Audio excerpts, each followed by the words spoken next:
Shaza Anderson, the CEO of TrustStar Bank, for organizing this excellent event. Everything Shaza does is excellent. Shaza's going to share her story later. Shaza and I have known each other since our children were in high school together, and we worked on Winterfest. And this is how working women meet each other. So we met through school, and then she invited me to serve on her board, which was a great honor and a great privilege. And Shaza is going to share her story later. It is a very Virginia story, and it's an American story. And I'm excited for you to hear about Shaza. I'm Caren Merrick. I'm the Secretary of Commerce and Trade. It's the honor of my life to serve you and Governor Youngkin as...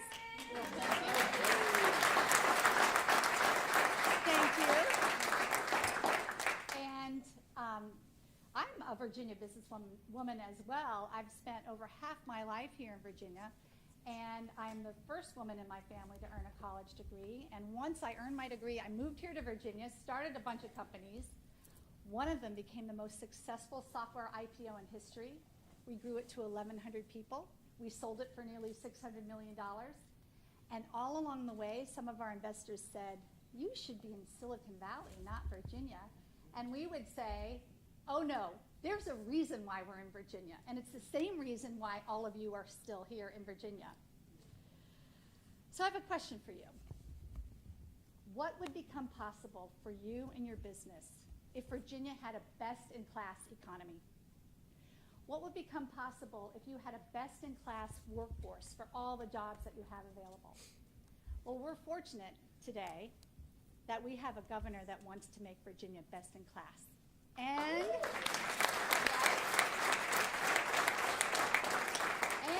a First Lady who wants Virginia to be best-in-class. And it's a joy for me to introduce our First Lady right now. I used to be able to call her Suzanne Youngkin, and now I call her our First Lady. Suzanne is really remarkable. Suzanne led the Women for Glenn Coalition, the first coalition that was formed during the campaign. And by the time our governor was elected, over 27,000 women belonged to this coalition. Suzanne is a former vice president for a global communications firm. Suzanne was the co-founder, along with our governor, of the Virginia Ready Initiative that is helping over 4,000 Virginians rapidly reskill for in-demand jobs. And Governor, no offense, but as I was the founding CEO of the Virginia Ready Initiative, Suzanne was our most brilliant board member. Not surprising. And Suzanne has created the Spirit of Virginia Award to recognize the remarkable Virginians that we have, and you could go to her website and learn more about it. She's the mother of 4 children. She's been a friend and a prayer partner, and it's my great honor to introduce our First Lady, Suzanne Youngkin.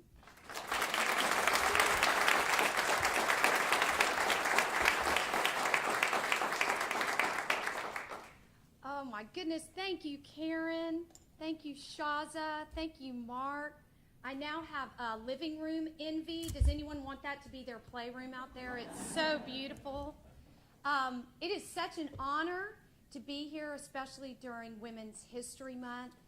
We are spending the month of March celebrating all the beautiful and bold things that women are doing here in the Commonwealth, in the greater US of A, and in our global family. And we are just so proud of women-owned businesses, women-owned entrepreneurs, mothers, daughters, teachers, healthcare workers, and all of you all who are so dedicated to making your households and your communities and this beautiful Commonwealth a better place.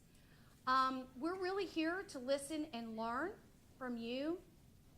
That is predominantly what I feel like my role is as First Lady.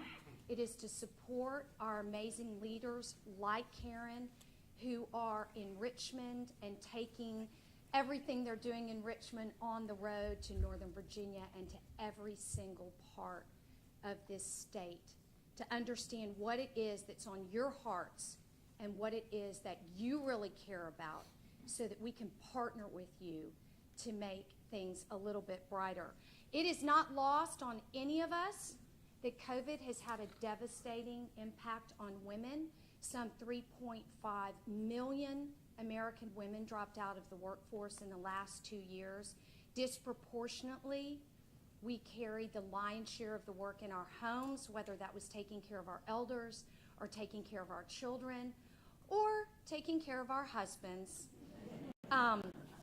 So I just want to encourage each of you all as we grow into this new economy to be very, very focused on what it is that you can do to help your sisters in the Commonwealth find their way back into whatever it is God calls them into.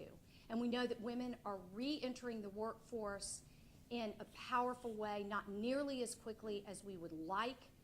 Percentages, we're still 4.3% lower that we were in pre-pandemic levels, but we're getting there. And I can tell you firsthand that your leaders in Richmond are working tirelessly to build jobs in this Commonwealth that will serve all Virginians, but especially women. I want to take a quick minute and introduce you to my husband, your 74th governor. I know that some of you all know him well, and my expectation is that some of you may not know him at all. So let me just give you some brief biographical information. Glenn is a native Virginian, born in Richmond, went to high school in Virginia Beach. Glenn got a basketball scholarship to Rice University in Houston, Texas. Post-Rice, he met me. I was in Houston working in my first job, and a friend introduced us, and the rest was history. Glenn and I shared some time in Boston while Glenn attended Harvard Business School, and at the end of his time at HBS, we made the decision to move to Northern Virginia to be near his family, thinking we'd be here for a brief time and maybe reunite with my family in Texas or maybe do other things. Well, God had us stay in Virginia. We have been in Virginia for our entire married life other than a stint in London, England. And during our time in Virginia, Glenn had the extreme privilege of spending a year at McKinsey & Company and then transitioning to what at the time was a very small private equity firm called the Carlyle Group.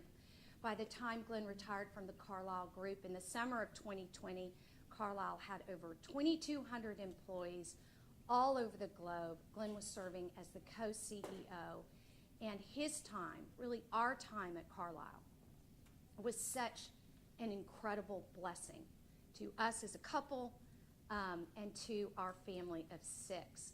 We raised our children here. We are proud Virginians, and when Glenn told me that he was going to step away from Carlyle on the anniversary of his 25th year. As many of you all have heard, I cried buckets of tears, and I was just very, very sure that he was having a midlife crisis. And once I got over the crisis, we stepped in to serve.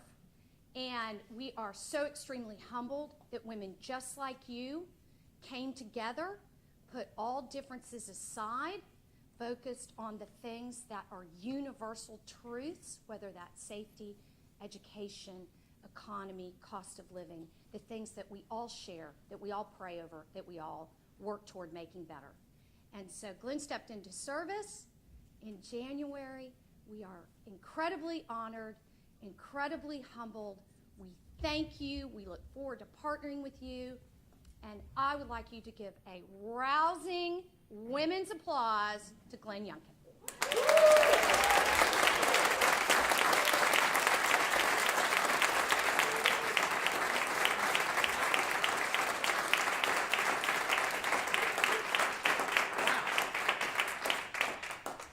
Well, I'm not going to say a thing. Because you always are a little worried when the person introducing you knows whether you did your dishes last night. And in all candor, I think I did. The trash didn't. Say nothing. The trash didn't get taken out. I want to thank everybody for coming today. And TrustR has trust in it, and that is just such a cool name. And so just thank you for being here, Brenda. Thank you for being here. I know we'll hear from you in a bit. What's most, I think, exciting about this gathering is that this is a gathering of women who are leading. And so thank you for taking time out of your busy schedules to be here today to really not spend too much time, but a little bit of time of reflecting where we've been, but in fact focus on where we're going. And that's the opportunity in front of us today, is to focus on where we are going. Now, we're in a very, very unique moment. This unique moment as we're coming out of a pandemic. And we're seeing a return to normalcy, a return to the things that in fact we want to focus on, as opposed to a focus on the things that we've had to focus on. This is a big moment. And so as we return to this moment, it's also a chance for us to discuss how we collectively achieve those most important objectives. Now we know right now, in the Commonwealth of Virginia and across our country, and oh, by the way, around the world, we face immense challenges. We can't go to bed at night or wake up in the morning without our hearts heavy with what's going on in the Ukraine. We can't begin to contemplate the fact that there is a Soviet-era dictator who has, on a completely unprovoked way, invaded a sovereign nation and senselessly murdering innocent people. We see the whole world taking the appropriate moment to step back and say, how do we stop this? And so collectively, we're praying. I'm proud of the Commonwealth of Virginia stepping up and finding so many ways to sever ties with Vladimir Putin. And we're going to continue to encourage strong action to put them on an economic island. Every morning we should be praying for the Ukraine. Every morning. We find ourselves at a moment where we see inflation, that silent thief, rising faster than it has in 40 years. In fact, making the hard-earned paychecks of every Virginian less valuable every day. And you know what? We've seen this inflationary action have a disproportionate impact on those that can afford it least. And that's why this is our moment. This is our moment to reduce the burden of taxes on Virginians. A common sense approach to reduce the cost of living in Virginia. We've seen historically Virginia's cost of living escalating faster than the states around us, making Virginians less wealthy and making the Commonwealth less competitive. And now with the added acceleration of inflation, gas prices are so high, grocery prices continue to escalate. Many goods literally 20% more expensive today than they were a year ago. Housing costs going through the roof. This is our chance. This is our chance because of where we sit from a government with fiscal surpluses and projected continued fiscal surpluses to do both. To cut taxes and to make critical investments. Cutting taxes today is so straightforward. The package we put together actually provides tax reductions to those who need it most, eliminating a grocery tax. This morning we had the great privilege of commissioning a groundbreaking for 495 Next, which is the next stage of investing in our infrastructure. Our road infrastructure will receive 35% more funding over the next 5 years than it's had in the last 5 years. There is plenty of money in the system. We do not need to tax groceries. We must provide a material increase in the standard deduction for Virginians. It's the best way to get tax cuts to those that need it the most. We can have the largest tax rebate in the history of Virginia. And on top of that, We can exclude up to $40,000 of our veterans' retirement benefits so our veterans stay here. We'll talk about workforce today. Boy, we have a better workforce when we keep more of our veterans here than allowing them and almost incentivizing them by taxing their retirement to move to Tennessee and North Carolina and Florida and Arizona and Texas. We want them here. Overall, this tax package provides $1,500 of tax reductions to the average Virginia family in year one, at a time when inflation is robbing those families of $2,000 a year. We must get to work. At the exact same time, we can invest in those things that are most important. Most important. Over the last year, when we were campaigning, we heard the exact same message no matter where we were in Virginia. Rising costs are making it too expensive to live here. Well, we're going to reduce taxes. We're worried about our education. We're worried about the safety of our communities, and the regulatory environment is making it so difficult to grow my business. And so let's go to work together. The legislature will send me, hopefully in the next few weeks, the largest education budget in the history of Virginia.